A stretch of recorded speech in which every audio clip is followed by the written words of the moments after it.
Well, this was your first top 20 win since 2023 U.S. Open. Who I play? Top 30. Oh, I don't know. Yeah. You're probably right.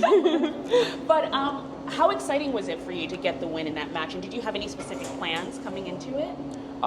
It was very exciting. More so, not so much the win itself, but how I won. I was really proud of the way that I played and the way that I handled myself mentally. And throughout the situations of the rain and kind of things coming into the equation that you can't control, that can possibly break your focus or even break the momentum that you have. I was really happy with the way that I was just able to maintain my focus and just continue on the game plan. But, my coach and I came out with a very strong tactical plan that I felt like would work well. But obviously, you never know until you get into the situation and, you're in it and you're executing or not, and then you figure it out. So for me, we did go in with a plan, but I'm really happy the way that I was able to execute it and adjust when I needed to. Okay, cool.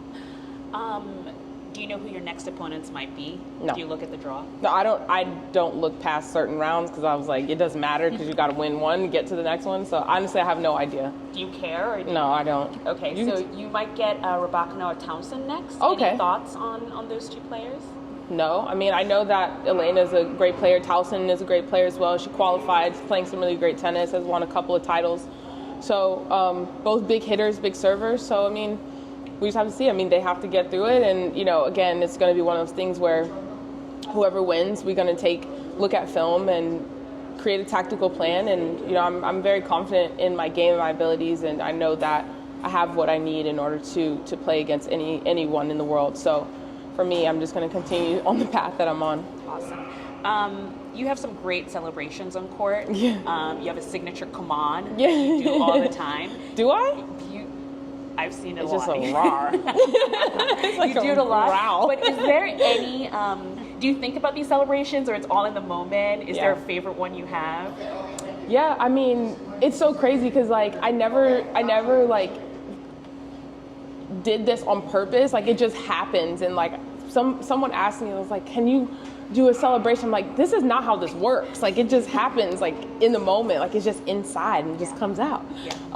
So yeah, I mean, I definitely love the seasoning, the sprinkle one, and then the one where I'm like this, it's kind of cultural. So if you know kind of thing. Exactly. So it's but me and Ben had some really awesome ones when we were playing with each other. I mean, his little phone thing is super swaggy. I love that.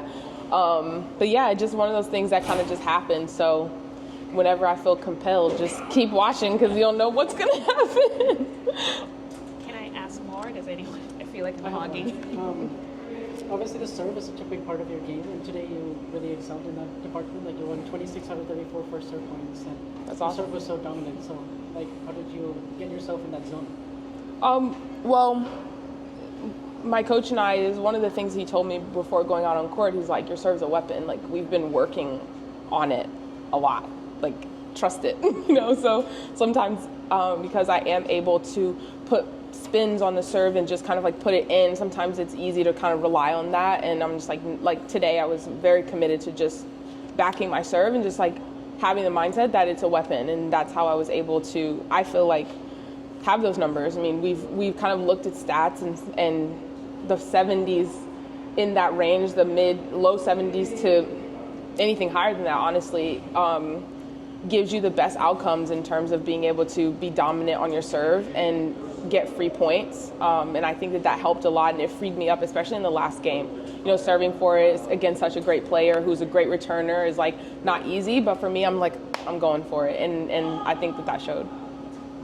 So you're one win away now from a career high ranking. Is that something you pay attention to? No, not at all. I know I'm aware of my career high ranking, just because it was a milestone for me, and I'm like, oh, this is very exciting, 61 or something like that. But right now, no, I'm just focused on how I want to play and just stacking up matches.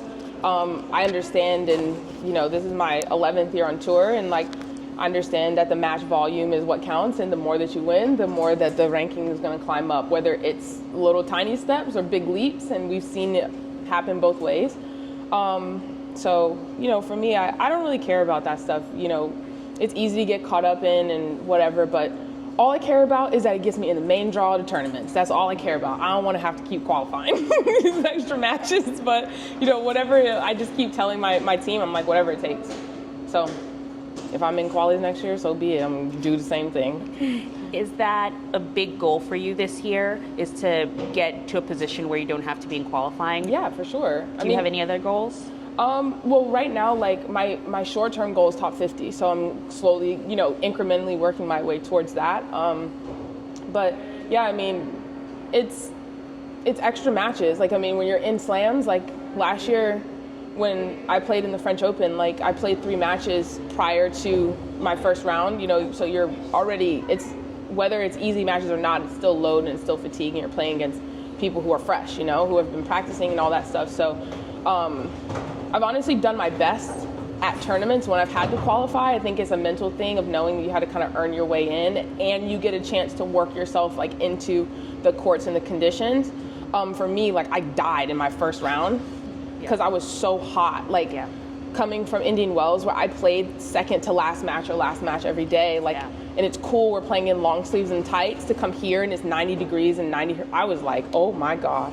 So, it was great that I was able to, and those were the 2 hottest days, and then the temperature came down. So it was great for me to get acclimated. I mean, it was tough, but I got through it. But now I was like, I'm good. Like, we got a breeze, like, it's like, so now, day 4, I'm like, I'm chilling, so like, I feel like I'm accustomed to it now. So it's definitely one of those things. I mean, I think everyone's goal is to get as high ranked as possible. So for me, I'm just going to continue to make those steps, however big or small they are. Just Taylor, how does you're a very good ranked doubles player. How does that complement your singles? Well, I have always played singles and doubles, and every tournament that I'm playing in, I'm playing singles and doubles. So, it's just right now, I mean, I said in one of my interviews, I'm like, it's just that my doubles ranking is higher than my singles, but it doesn't take away from me being a singles player any more or less. I've just had more quote unquote success in doubles, in going further in the big tournaments and, winning bigger titles and stuff like that. But it helps a lot because it gives me an opportunity to continue to work on the things that I want to work on and execute. I mean, you still have to play. You still have to do all of the things that the game of tennis requires. And so for me, I use it as a practice opportunity to work on certain things that maybe I didn't do so well in my singles matches, or I want to work on or do better. So for example, we're probably going to play doubles tomorrow. So the things that I want to work on today, that I wanted to kind of focus on, I'm going to take into my doubles match, work on that, and then take that stuff into my singles match. So I just kind of use it as a building block and just kind of taking it one step at a time. So I never really disassociate it, because you still got to play tennis. Like, still the same lines, still the same ball, still the same courts, and all the principles still apply. So I just try to use it as a practice opportunity to continue to get better. Yep. Thank you. Thank you. Thank you so much.